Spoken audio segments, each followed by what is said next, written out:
Hello friends, ഇന്ന് ഞാൻ പറയുന്നത് പ്ലസ് 1 ഫിസിക്സിൽ 55 മാർക്ക് 10 ചാപ്റ്റേഴ്സ് മാത്രം പഠിച്ച് എങ്ങനെ നേടിയെന്നാണ്.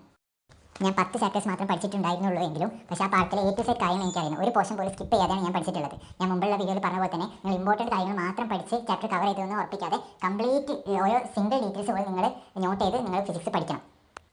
പലരും ഫിസിക്സിനെ മാറ്റി വെക്കുന്നത് എസ്പെഷ്യലി പ്ലസ് 1 സ്റ്റുഡൻസ് ന്യൂമറിക്കൽസിനെ പേടിച്ചിട്ടാണ്. പക്ഷേ നിങ്ങൾ മനസ്സിലാക്കേണ്ടത് എന്താണെന്ന് വെച്ച് കഴിഞ്ഞാൽ കഴിഞ്ഞ വർഷം ക്രിസ്മസ് എക്സാമിൽ പ്ലസ് 2 ഒരു പുതിയ മോഡൽ ക്വസ്റ്റ്യൻ പേപ്പറാണ് ഇൻട്രൊഡ്യൂസ് ചെയ്തത്. പക്ഷേ അതേസമയം ഞങ്ങൾക്ക് പ്ലസ് 1കാർക്ക് കുറച്ച് വർഷങ്ങളായി പിന്തുടരുന്ന ഒരു ടൈപ്പ് മോഡൽ ക്വസ്റ്റ്യൻ പേപ്പർ തന്നെയായിരുന്നു പിന്തുടരുന്നത്. അതേ സംഭവം മോഡൽ എക്സാമിൽ ആവർത്തിച്ചു. അതേസമയം പ്ലസ് 2കാർക്ക് പുതിയ ടൈപ്പ് ക്വസ്റ്റ്യൻ പേപ്പർ ആയിരുന്നു. പക്ഷേ നേരെ പബ്ലിക് എക്സാമിൽ വന്നപ്പോൾ ഞങ്ങൾ പ്ലസ് 1കാർക്ക് പ്ലസ് 2കാരുടെ മോഡൽ ടൈപ്പ് ആ ന്യൂ എക്സാം പാറ്റേൺ ആയിട്ടുള്ള എക്സാമാണ് വന്നത്. അപ്പോൾ പലർക്കും എക്സാം ടഫായിട്ട് മാറി. ആ ഒരു പുതിയ ടൈപ്പ് ക്വസ്റ്റ്യൻ പേപ്പറിനെ ബേസ് ചെയ്തിട്ടാണ് ഞാൻ കുറച്ച് കാര്യങ്ങൾ ഇനി പറയുന്നത്.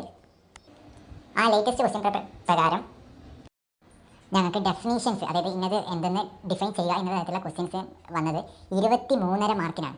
23.5 മാർക്ക്. നിങ്ങൾക്കറിയാം ഫിസിക്സിൽ 60-ൽ 18 മാർക്കാണ് പാസ്സാകാൻ വേണ്ടത്. പക്ഷേ അതിൽ 23.5 മാർക്കോളം ഡെഫിനീഷൻസ് മാത്രമാണ് ചോദിച്ചത്. പിന്നെ കോൺസെപ്റ്റ് അത്യാവശ്യം നന്നായി മനസ്സിലാക്കിയ കുട്ടിക്ക് എഴുതാൻ പറ്റുന്ന തരത്തിലുള്ള തിയറി ക്വസ്റ്റ്യൻസ് വന്നത്. അത് 22.5 മാർക്കോളം വന്നു. പിന്നെ ഡെറിവേഷൻസ്, നിങ്ങൾ പ്ലസ് 1 എത്തിയപ്പോൾ പുതുതായി പഠിക്കുന്ന ഒരു പാർട്ടാണ് ഡെറിവേഷൻസ്. ആ ഡെറിവേഷൻസ് വന്നത് 15 മാർക്കാണ്. സാധാരണ പാസ് മാർക്കിന് അപ്പുറത്തേക്ക് ഡെറിവേഷൻസ് ചോദിക്കാറുണ്ട്. പക്ഷേ പുതിയ ക്വസ്റ്റ്യൻ പാറ്റേണിൽ 15 മാർക്കിനാണ് ഡെറിവേഷൻ ചോദിച്ചത്. പിന്നെ 17 മാർക്കിൻ്റെ ന്യൂമറിക്കൽ, ടോട്ടൽ 78 മാർക്ക്. ആ 78-ൽ നിങ്ങൾ ഫുൾ മാർക്ക് നേടാൻ വേണ്ടത് 60 ആണ്. ഇതിൽ ഏതെങ്കിലും ഒരു ഡെഫിനിഷൻസോ കോൺസെപ്റ്റ് ഓറിയൻറ്റഡ് ക്വസ്റ്റ്യൻസോ ഡെറിവേഷൻസോ ഡെഫിനിഷൻസോ ന്യൂമറിക്കൽസോ ഇതിൽ ഏതെങ്കിലും നിങ്ങൾ സ്കിപ്പ് ആക്കിയാൽ പോലും നിങ്ങൾക്ക് ഫുൾ മാർക്ക് കിട്ടും.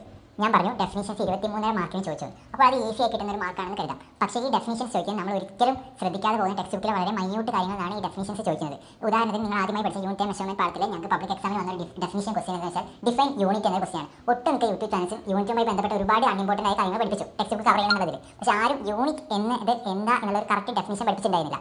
പക്ഷേ ടെക്സ്റ്റ് ബുക്കിൽ നമുക്ക് ആ യൂണിറ്റ് എന്നതിന് കറക്റ്റ് ഡെഫിനിഷൻ കൊടുത്തിട്ടുണ്ട്. അത് എവിടെ കൊടുത്തുന്നുള്ളതാണ് അതിനേക്കാൾ കോമഡി. ടെക്സ്റ്റ് ബുക്കിൽ ആ പാഠം തുടങ്ങിയ ശേഷം ഫസ്റ്റ് ലൈൻ തന്നെ എന്താണ് യൂണിറ്റ് എന്നുള്ള ഡെഫിനിഷനാണ്. ആ ക്വസ്റ്റ്യൻ പേപ്പർ ഇട്ടാൽ അതാണ് എടുത്ത് ചോദിച്ചതും. പക്ഷേ പലർക്കും എഴുതാൻ പറ്റില്ല. പക്ഷേ വാല്യൂഷൻ സെന്ററിൽ യൂണിറ്റുമായി ബന്ധപ്പെട്ട ഏകദേശം കാര്യങ്ങൾ ഇതൊക്കെ മാർക്ക് കൊടുത്തിട്ടുണ്ട്. കാരണം ടീച്ചേഴ്സിന് അറിയില്ല ഒരു പ്രതീക്ഷിക്കാത്ത ഒരു ക്വസ്റ്റ്യൻ ആയിരുന്നുള്ളത്. പക്ഷേ ഞാനതാണ് പറയുന്നത്, നിങ്ങൾ ടെക്സ്റ്റ് ബുക്ക് നിങ്ങൾ ബാക്കിയുള്ള സ്റ്റഡി മെറ്റീരിയൽസ് വെച്ച് പഠിച്ചതിന് ശേഷം ടെക്സ്റ്റ് ബുക്ക് റെഫർ ചെയ്യണം. അല്ല, ടെക്സ്റ്റ് ബുക്ക് ഡയറക്റ്റ് ഇരുന്ന് പഠിക്കാൻ പറയുന്നില്ല. കാരണം ടെക്സ്റ്റ് ബുക്ക് കുറച്ച് അത്ര നല്ല ടെക്സ്റ്റ് ബുക്കായി പറയുന്നില്ല. ഒട്ടും സ്റ്റുഡൻറ്റ് ഫ്രണ്ട്ലി അല്ലാത്തൊരു ടെക്സ്റ്റ് ബുക്കാണ്. പക്ഷേ ടെക്സ്റ്റ് ബുക്കിനോട് നിങ്ങൾ എന്തായാലും കമ്പനി ആവണം. കാരണം എൻട്രൻസിനൊക്കെ നോക്കുന്നവർ NCERT ടെക്സ്റ്റുമായി അത്രയ്ക്ക് ഫ്രണ്ട്ലി ആയാലേ നിങ്ങൾക്ക് നല്ല മാർക്കൊക്കെ മേടിക്കാൻ പറ്റുള്ളൂ.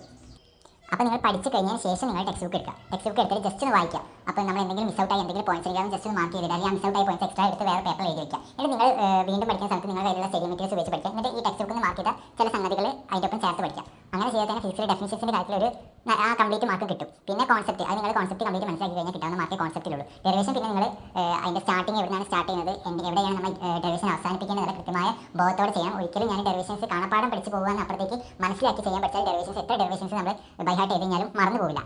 കറക്റ്റ് ആ കോൺസെപ്റ്റ് മനസ്സിലാക്കി തന്നെ ഡെറിവേഷൻ ബൈഹാർട്ട് ചെയ്യാൻ നിങ്ങൾ ശ്രമിക്കണം.